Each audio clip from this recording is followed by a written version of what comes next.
This video will look at IB section 5.3, Classification of Biodiversity, really looking at the diversity of living things on the planet and also how we classify them. Scientists really like the ability to classify and organize species, and we do this and we name species by using something called a binomial system of nomenclature. Really what this means is that we have two parts to a species name. That first part is the species genus. It's always going to have a capital letter, and the second word is always lowercase, and that's going to be the actual species. And when we handwrite this, it's going to be done with an underline, or if it's typed, it's going to be in italics. So those two words, genus and then species, is what makes up a species' actual name. And this was developed to help scientists to be able to share a common understanding of what type of organism they were discussing or looking at. The earliest published name for a species for plants was in 1753, and then 1758 for animals. Generally, we can abbreviate once a species name has been used in text for the first time. We can abbreviate it with just the initial letter of the genus followed by the full species name. And in organizing or classifying organisms, we use something called levels of hierarchy. And this starts with kingdom, and then goes to phylum, class, order, family, genus, and then species. And we get more and more specific as we move down this hierarchy. So, for example, this panther is going to belong to the kingdom Animalia, and then get to the genus Panthera, and then Panthera pardus. Another example of looking at a number of different species as we get more and more specific for kingdom through species. And one of the things that you'll be responsible for doing for this section is having an understanding and being able to provide examples, at least two examples. I would suggest one plant and one animal, of all the way from kingdom to phylum for some different species. Humans is a good species to remember, or maybe a bear in this case, grizzly bear. But you'll need to be able to remember two of those. And how we organize species has changed a little bit with new information and new evidence. We've added domains. Previously we had prokaryotes and eukaryotes, but now we have three different domains that are above or more broad than kingdoms: the bacteria, archaea, and eukaryota. Eukaryotes are going to be usually most of what you think of for plants and animals. The bacteria would be the really small microscopic things, and archaea are more similar to maybe the bacteria, and oftentimes are the organisms that you find living at really hot or sulfuric vents in the ocean, or kind of the more extreme environments. Both bacteria and archaea being much, much smaller than eukaryotes. And so then if we combine this with our level of taxa hierarchy, we have life, all living things, and then we get into the domain, and then kingdom, phylum, class, order, family, genus, and species. And one thing that you can use to help remember this is a mnemonic where kings play chess on fine green sand. There's lots of other varieties out there, but that's one that has helped me to remember these in the correct order. Classification of species has really been based off of their physical characteristics in the past, and as technology has advanced and now we have the ability to examine and sequence DNA and compare that between different species, we've been able to better identify what species are more closely related to other species. For example, birds, bats, even insects, they all have that ability to fly, but they're obviously very different and have different common ancestors. And so really the classification is based off of a species evolution and which common ancestors they share most frequently, or more, I should say most recently. And DNA analysis allowed that to really be improved, and has changed in some situations based off of new evidence, and a lot of different species have had to be reclassified based off of new evidence.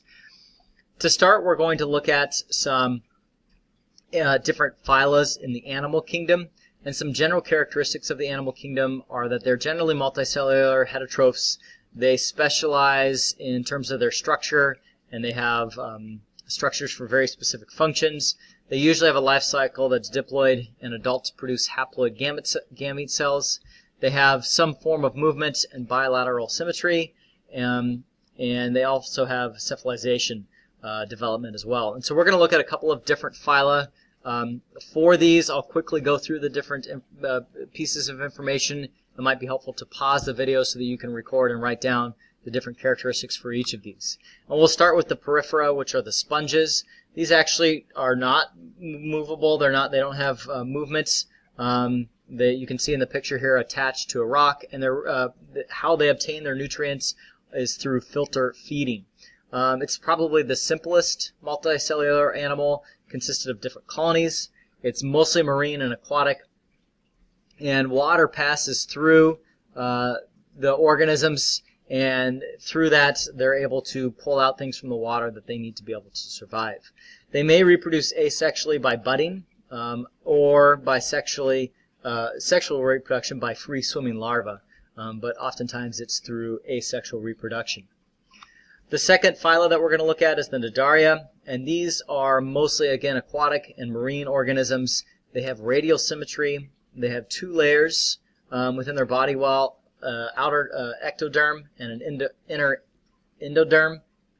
They oftentimes have stinging cells and tentacles. They sometimes have the floating medusa, like a jellyfish here, and or can be non-mobile anemones here as well. Includes the hydras, the jellyfish, corals, and sea anemones all belong to this phyla. The next phyla that we're going to look at is called the platyhelminths, and this is kind of a bizarre, I think, phyla. It's some of these really wildly colored different marine worms, and they're unsegmented animals with 3 different body layers. They have a mouth and a gut, but they don't have an anus. They feed kind of by scavenging or being predators on other small organisms. One of the characteristics about them is that they lack a circulatory system. And they also have flame cells for excretion and regulation of water and ions within their organism. They're usually hermaphrodites, but can sometimes, but they do rarely self-fertilize. And this is going to include flatworms, parasitic flukes, and tapeworms. The next group that we're going to look at is the annelida. And these are worm-like animals with soft body and fixed number of similar segments. Earthworm would be a good example of this. They have a lot of different characteristics, one of those being that they have gas exchange through their whole body surface. So it's really important that they have a moist environment, which is one of the reasons why we see earthworms when it's raining. That's when we see them out more commonly moving around and looking for food and moving to different areas. They have a collection of sense organs and feeding structures, but are still relatively pretty basic in terms of their abilities of senses in comparison to other organisms. The next phyla that we're going to look at is the mollusks, and this is one of probably my favorites. Octopus and cuttlefish, I think, are really cool animals, organisms.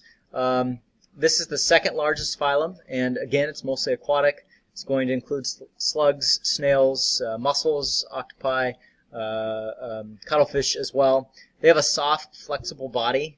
They don't have segmentation. They have a head, muscular foot, and some sort of mass that's covered by a shell. Obviously, an octopus does not have a shell, and its beak or radula is how it is able to collect food and to grasp things in addition to its tentacles. It does have gills for and sometimes lungs for gas exchange and a developed blood circulation system. The next phyla that we're going to look at is the Arthropoda, and this includes crustaceans, arachnids, centipedes, millipedes, and insects. So this is going to be a huge phyla and contain lots and lots of different types of organisms. They have distinct head and thorax systems, abdomens, pairs of legs, wings, antennae, eyes, compound eyes. They have an exoskeleton, which is different, obviously, than what humans have. Their blood circulation is open in a cavity and surrounds all of the organisms, and they have a tubular heart that pumps blood. So lots of different types of organisms within this phyla. Chordata is the last animal phyla that we'll look at, and this would include most of the animals maybe that you would traditionally think of, including mammals, fish, amphibians, reptiles, and birds. They have some sort of dorsal nerve cord and nervous system. They have bilateral symmetry with segmentation, and there's about 65,000 different species within the Chordata phylum. To continue now, we're going to turn our attention to the plant kingdom, and some general characteristics of the plant kingdom include that they're mostly terrestrial eukaryotic organisms with walls containing cellulose. They're able to photosynthesize, and they have a gametophyte generation that produces gametes and a sporophyte generation that forms spores. They can have two different stages of life cycle. And the first that we're going to look at are the borophytes, and these are usually found in damp environments. This is going to be moss and primarily moss. They have a very limited root or no root system and have little hairs that help to anchor them. They may exist as a flat leaf structure on soil surface, and they have radially arranged leaves. The next group of phyla is going to be the ferns that have stems and leaves and roots, and they have vascular tissue for movement of water and nutrients. So the vascular tissue include the xylem and the phloem. They have an elaborate leaf structure with a waxy cuticle. They do produce spores. You've maybe seen this on ferns before. They have spores on the underside of the sword fern or a lady ferns. They have spores on the underside of it. And ferns have really been around for a long time on the planet. They are small survivors of the dominant group during the Carboniferous period, and so they've been present on Earth for a long period of time. The Conifera are the next group phyla that we're going to look at, and these are the cone-bearing trees that have large, strong stems, trunks. They're dominant in northern forests and grow well in poor soil. Their trunk grows straight with side branches growing out to give overall cone shape. Most of the trees evergreen trees have a waxy and needle-shaped leaves. Obviously, being evergreen, they don't lose their leaves during the winter. And they have seed-bearing plants with seeds forming in the female cones, like in this picture here. And it typically takes a couple of years for that seed to form and for the seeds to be dispersed. And they can sometimes have a mutualistic relationship with fungi to help survive in poor soil conditions. The last plant phyla that we're going to look at are the Angiosperms, and these are really the dominant land plants that include non-woody plants, shrubs, and trees. The flowering plants are going to be the ones that you would think of for the Angiosperms. The flowers are unique and have a mutualistic relationship with pollinators, birds, or insects that help those plants to be able to reproduce sexually and then also provide the insects and the birds with some sort of food source. They have stems, leaves, and a root system, and also have vascular tissue, and their leaves have a waxy cuticle and a stomata. That's the last plant phyla. Now we're going to quickly go through the different steps to create something called a dichotomous key, which we'd use to help us to identify different types of species. That first step would be to examine an organism for its most significant features or structure, list those features in the structure, those features in a table or a matrix, like so in an example. Record or compare the structure presence or absence against each specimen, so whether or not it has each of those different structures.